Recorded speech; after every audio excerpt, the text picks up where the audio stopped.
Sometimes history feels very far away, doesn't it? It lives in books, in documentaries, in old black and white photographs, but every now and then you find yourself standing on the exact ground where something began.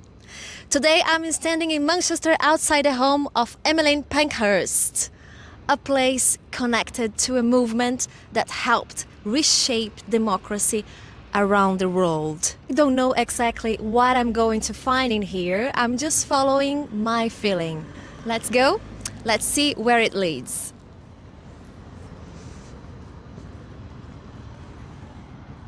Just arrived at Pankhurst Centre.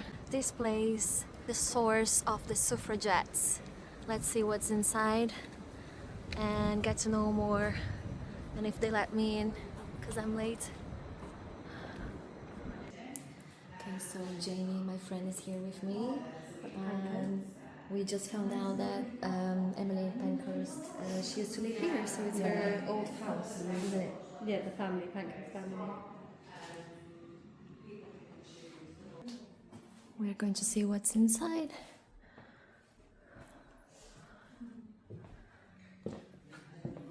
This is just chalk, and we can write on the wall in the garden, just like the suffragettes would put their messages in chalk. Yeah, great. Let's do it. 1918, it goes on. Emmeline Pankhurst calls first meeting of the Women's Social and Political Union. Because women are not capable of full citizenship. Because it flies in the face of nature, which has clearly indicated the sphere of action respectively assigned to the two sexes. Because it would be subversive of peace in our homes. Because there is little doubt that the vast majority of women have no desire for the vote. The reasons why women should have the vote are obvious to every fair-minded person. The British Women, we must do the work ourselves. We must have an independent women's movement. Come to my house tomorrow and we will arrange it. And this was the house. Here, this was the table. How exciting. I don't know much about the history of Emmeline Pankhurst. I'm really a curious person and a feminist, and I'm just getting emotional to know that they did meetings here for the votes of women. Is that right? Yeah, so it was in this room in 1903 that they decided to escalate the campaign from peaceful to militant. A group of 6 women, including Emmeline Pankhurst, sat around this table, and they decided that they weren't being listened to with the peaceful suffragist sort of tactics, and that they would have to start using household items to sort of carry out more militant kind of protests, like window smashing, all kinds of things like that. And we've used this place to kind of show exactly what that means. So was this her house? Was she living in here and she invited the women from the movement? Emmeline Pankhurst and her family, including Sylvia and Christabel Pankhurst, moved here after the death of Richard Pankhurst. They decided to downsize from a house in Moss Side to here. And then Emmeline had already been politically active in movements such as the Home Rule movement and lots of different socialist campaigns. She already had people who kind of admired her speaking skills and her political activism. And she had conversations with lots of different women who were involved with the suffrage campaign, and together they decided that they would organise and mobilise in a different way. She spoke with her daughters and they made the decision to call another activist called Helen Harker, who is sometimes nicknamed as Number One, to here use all of their skills together for that campaign. Was this her house, as I understand? Yes. But it was a rental after she lost the income of her husband. She had to stop working as a teacher, as I understand, after she got married. And Yes. So she was unable to work as a teacher, and that law wasn't repealed until the 1920s, I believe. But she continued to be politically active, and she worked in other ways. So when they came to this house, because they no longer had the income from Richard, who was a barrister, Emmeline was the owner of a furniture store, and she also worked as a registrar of births and deaths, and that heavily influenced her because she was constantly seeing very young girls who'd been through abuse and were registering the births of their children when they were still children themselves.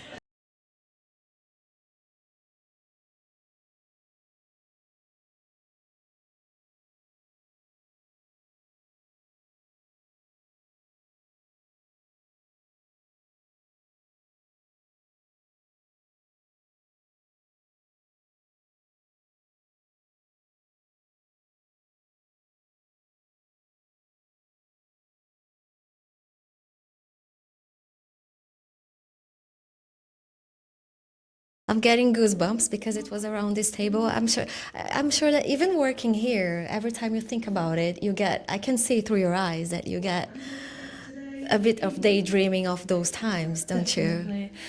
Honestly, coming into work, I really feel the history of this place, and I spend a lot of time teaching children here about the suffragettes, and sometimes I feel so emotional because sometimes I'll get young children not even understanding that level of sexism, and just seeing how far we've come as women, even though there is still a lot of work to do, I sometimes just feel so emotional about it. Yeah. If we think it was not that long, and she couldn't even see in life because it was the vote came after her death, wasn't it?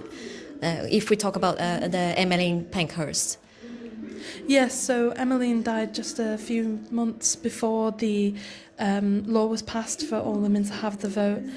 And even that makes me feel quite emotional because she had worked so hard and so long, and didn't even get to see the real outcome, which, you know, that's really quite selfless on her part. Yeah. Well, it feels magical to be in here and to, as a Latin woman, to understand that the movement of the suffragism and suffragettes were alive, and it's still alive somehow in here, because I think this movement in Britain, it influenced the whole world. I cannot say it started here, but somehow it started here to other countries, wasn't it?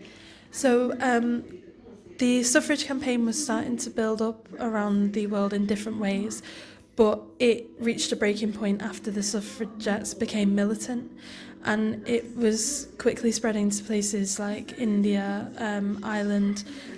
We are currently looking at suffragists and suffragettes from all over the world, and there are women as far as Kenya and Egypt and Argentina who had been reading and contacting suffragettes from the UK.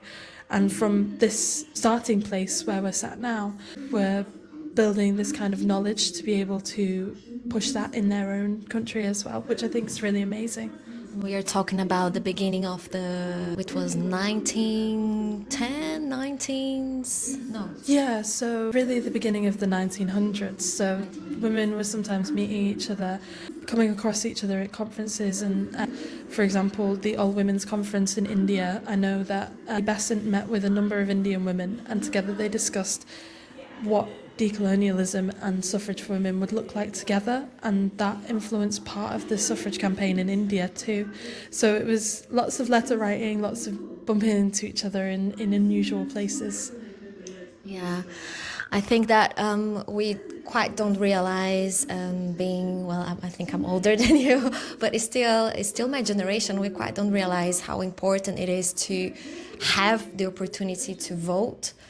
Do you think, like, what do you get when you teach children or youngers? What is the feedbacks that you get?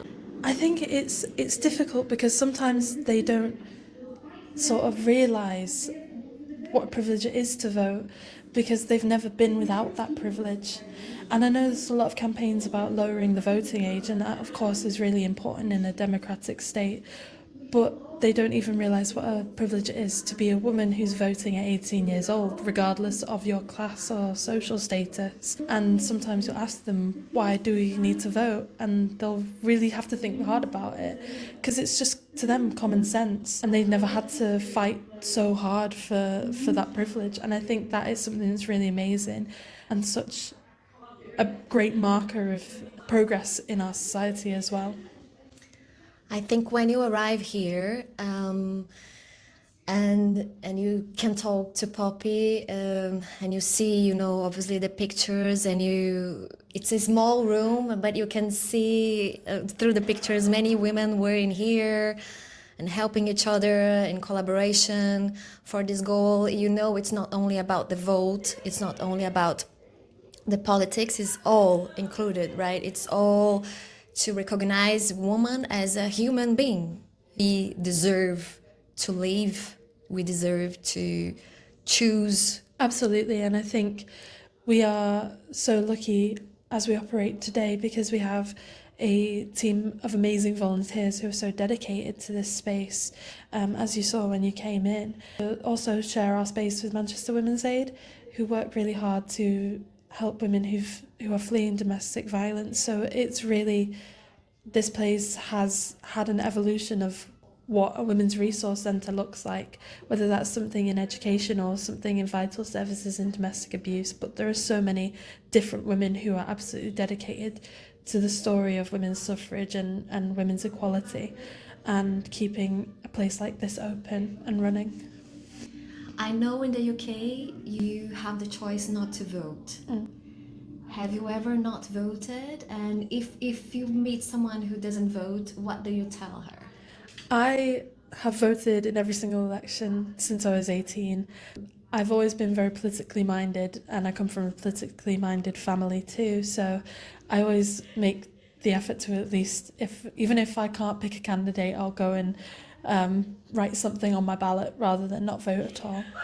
I've come across people a few times who choose not to vote, and I always just want to have a conversation with them about why they make that choice. If they understand, actually we're very lucky to be able to vote in a democratic society in the UK, and they should be kind of using their opportunity to have a say in the government. And it can be easy to feel frustrated with people when they don't vote, but ultimately it's their decision, even if it's one I don't agree with. What do you think the vote brings us, or this possibility? What do you think that Pankhurst would tell us about this victory, about voting? What do you think this represents for us, even today, 2026? I think there's often a misconception about suffragettes, about who they should have been voting for once they got the vote, or what that meant in terms of their political leaning. But actually, these women were requesting the human right to vote. They weren't asking for the right to vote Labour or to be left-wing, and sometimes they followed political ideologies that may not even align with myself or with other suffragettes.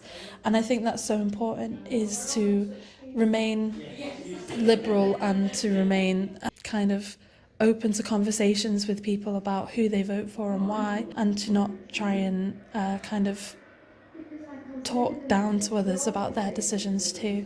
And I think that would probably be the mindset and opinion of many of the suffragettes too. Last question, I swear.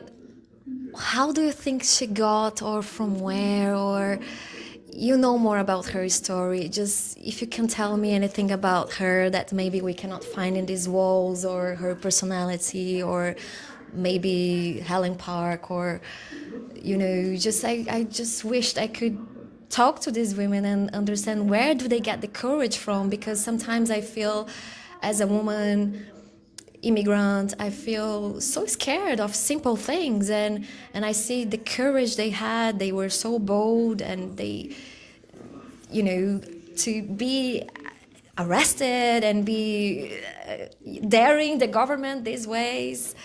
I think it's so interesting to think about where their kind of politics came from. So Emmeline came from a socialist family, and she grew up reading stories like from newspapers about oppression all around the world. That's why she first became interested in the Home Rule movement, which was advocating for the removal of devolved governments in Ireland and India from the British Empire. And she would read books like Uncle Tom's Cabin about slavery, and she would spend a lot of time with her father discussing these kinds of things. And it was one day when she overheard him say that it was a shame she wasn't a lad that she became even more determined because she was facing that sexism at such a young age. She heard her father say, That's what her father said about her, and she overheard he said, that. it's a shame you are? Shame you're not a boy. Ah, okay. So it was kind of already obvious that that political hard-headedness that she had and was so valuable was already being cast aside because she was a girl. And then she attended a suffrage rally. I believe Lydia Becker was speaking with her mother, and she left a confirmed suffragist. And it was clear to her that she would fight from the vote from around 14 to 15 years old. It was only later in life that she decided to escalate that campaign further.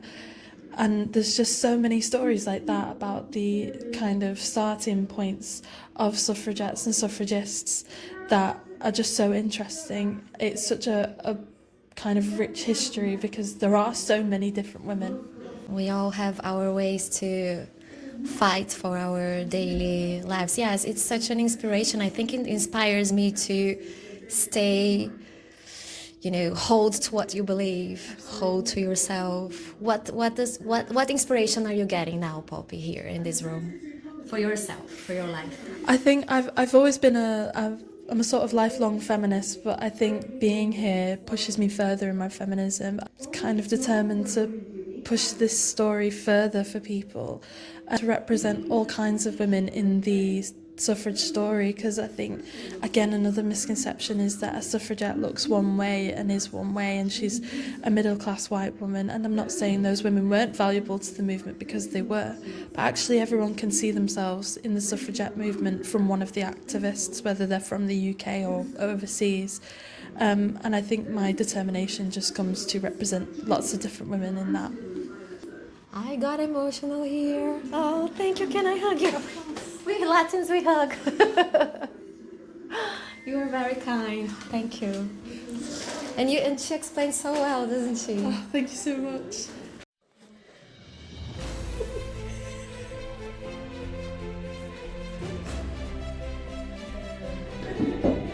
This one, no?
These women walked through these gardens not much long ago.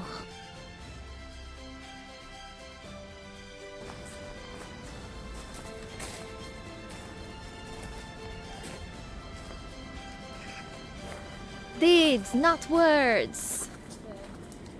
Now it is the time. Now here, in this bench, I'm going to be condecorated. Janie is honoring me with the badge in the Pankhurst family house where the suffragettes met. She's condecorating me with the badge of the suffragettes who won. Is it this way around? Or this way? Is it this way? Or this way? I'm not sure. We'll have to look up the logo. I'm not sure if it. Yeah. It might be.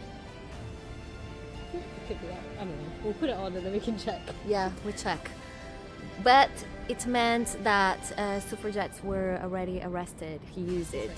And so, yeah, okay. So put it here, please. My friend, I'm she's giving me. gonna have to go. She gave me as a gift. Our love language, one of our love languages is gifts. So if I'm wearing this means it's a honor and I am a suffragette and I have been arrested already for being a suffragette and For your beliefs.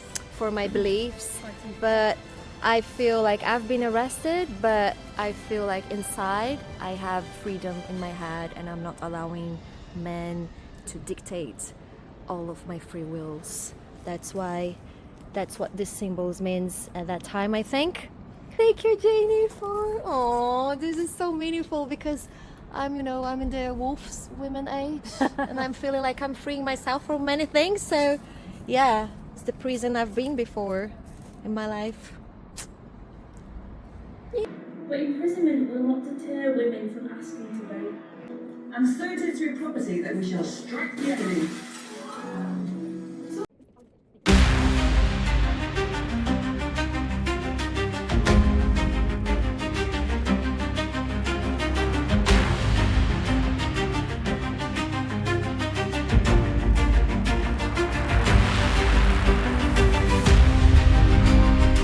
Oh yeah. Do you remember what we did in Finland? This Like, is how yeah, it moved. yeah. It's every time, so Janie knows it already.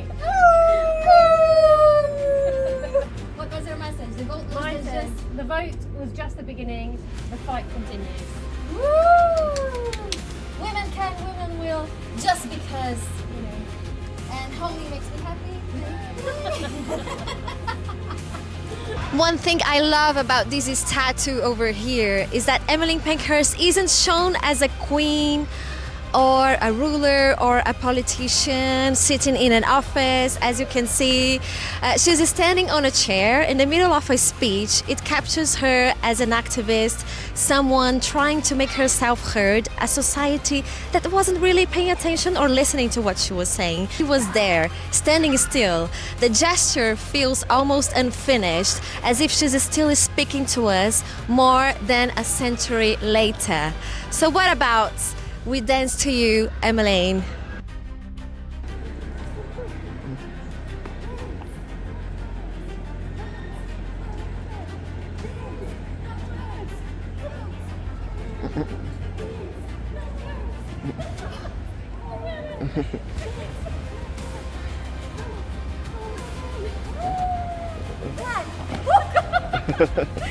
I fell. 5, 3, 2, 1. Deeds, not words. Votes for women. Deeds, not words. Votes for women. Deeds, not words. Votes for women. Stop. Drop.